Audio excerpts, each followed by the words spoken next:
नमस्कार दोस्तों, कैसे हैं आप लोग। मेरा नाम सौरभ कुमार है और मैं आप लोग को यहाँ पर एनसीईआरटी सार संग्रह क्लास 6 to 12 पढ़ा रहा हूँ। और इस किताब से हम लोग पढ़ने जा रहे हैं। आज का टॉपिक वह है भारतीय संविधान की विशेषताएं, फीचर्स ऑफ इंडियन कॉन्स्टिट्यूशन। ठीक है, इसको पढ़ते हैं। संविधान में हमारे राष्ट्र का उल्लेख किन नामों से किया गया है? तो संविधान में हमारे राष्ट्र का उल्लेख जो है India that is Bharat, Bharat अर्थात इंडिया के नाम से किया गया है। तो संविधान में हमारे राष्ट्र का उल्लेख किन नामों से किया गया है? तो India that is Bharat, Bharat अर्थात इंडिया के नाम से किया गया है। भारतीय संविधान में किस प्रकार की शासन प्रणाली की व्यवस्था की गई है? तो भारतीय संविधान में संसदात्मक शासन प्रणाली की व्यवस्था की गई है। संसदात्मक शासन व्यवस्था में विधायिका का कार्यपालिका पर नियंत्रण होता है। तो संसदात्मक शासन व्यवस्था में विधायिका का कार्यपालिका पर नियंत्रण होता है। अध्यक्षात्मक शासन प्रणाली का आधारभूत तत्व क्या है? तो अध्यक्षात्मक शासन प्रणाली का आधारभूत तत्व एकल कार्यपालिका है। ठीक है, भारत की संसदीय शासन प्रणाली एवं ब्रिटेन की संसदीय शासन प्रणाली के मध्य अंतर का मुख्य बिंदु कौन सा है? तो भारत की संसदीय शासन प्रणाली एवं ब्रिटेन की संसदीय शासन प्रणाली के मध्य अंतर का मुख्य बिंदु कौन सा? न्यायिक समीक्षा है। ठीक है, न्यायिक समीक्षा है।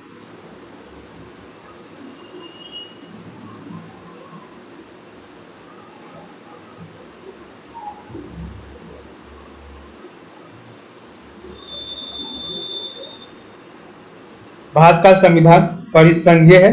तो भारत का संविधान परिसंघीय है और यह किससे निर्धारित होता है? तो केंद्र और राज्यों के मध्य शक्तियों के वितरण से निर्धारित होता है।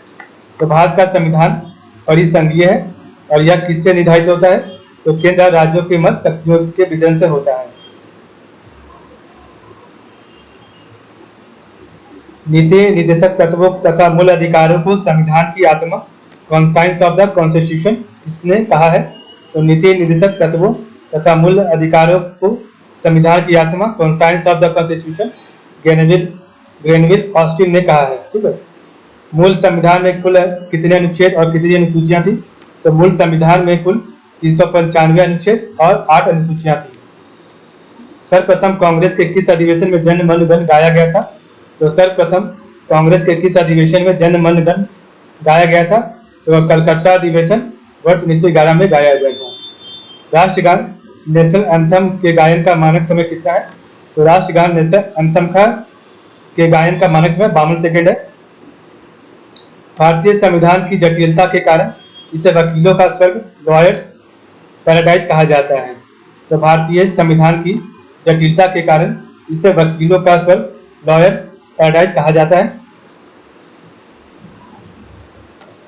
भारतीय संविधान अधिक कठोर तथा अधिक लचीले के मध्य एक अच्छा संतुलन स्थापित करता है। यह कथन किसका है? तो भारतीय संविधान अधिक कठोर तथा अधिक लचीले के मध्य एक अच्छा संतुलन स्थापित करता है। यह कथन केसी वियर का है। ठीक है, तो यह कथन केसी वियर का है। भारतीय संविधान के बृहद होने का क्या कारण है? तो भारतीय संविधान के बृहद होने का संघ तथा राज्यों का एकल संविधान है। ठीक है, भारतीय संविधान अंशतः कठोर और अंशतः लचीला है। ठीक है, तो आपका जो भारतीय संविधान है वो ना तो कठोर है ना ज्यादा लचीला है। ठीक है, अपनी राष्ट्रवादी प्रतिक्रिया में भारतीय संविधान के निर्माताओं ने अल्पसंख्यकों के हितों तथा भावनाओं के महत्व को कम करके आंका है। यह कथन किसका है? तो अपनी राष्ट्रवादी प्रतिक्रिया में भारतीय संविधान के निर्माताओं ने अल्पसंख्यकों के हितों तथा भावनाओं के महत्व को कम करके आंका है। यह कथन आइवर जेनिंग्स का है।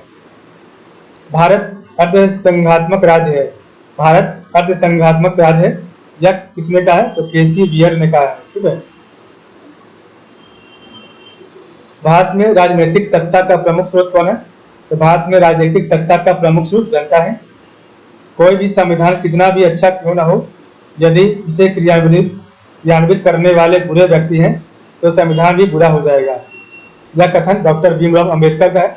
तो कोई भी संविधान कितना भी अच्छा क्यों ना हो, यदि उसे क्रियान्वित करने वाले बुरे व्यक्ति हैं तो संविधान भी बुरा हो जाएगा। ये डॉक्टर भीमराव अंबेडकर ने कहा था। संविधान को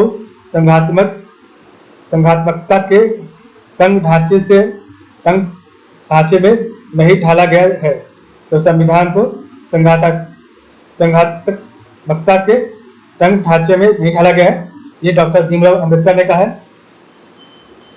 भारत की स्वतंत्रता के बाद भारतीय राष्ट्रीय कांग्रेस को एक राजनीतिक दल के रूप में भंग कर दिया जाना चाहिए। तो भारत की स्वतंत्रता के बाद भारतीय राष्ट्रीय कांग्रेस को एक राजनीतिक दल के रूप में भंग कर दिया जाना चाहिए। यह सुझाव किसने दिया था? महात्मा गांधी ने।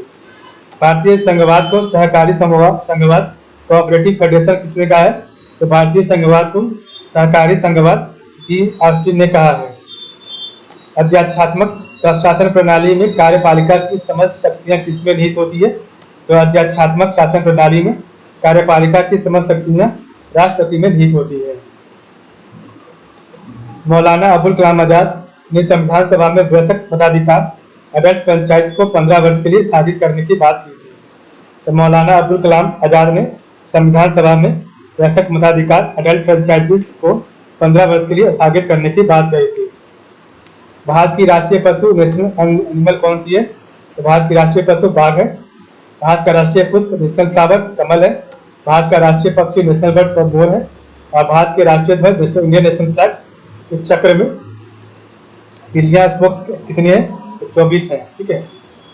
एस.आर. बोम्बई, तो एस.आर. बोम्बई बना भारत संघवाद 1994 में। उच्चतम न्यायालय ने कहा भारतीय संविधान एक परिसंघात्मक संविधान है।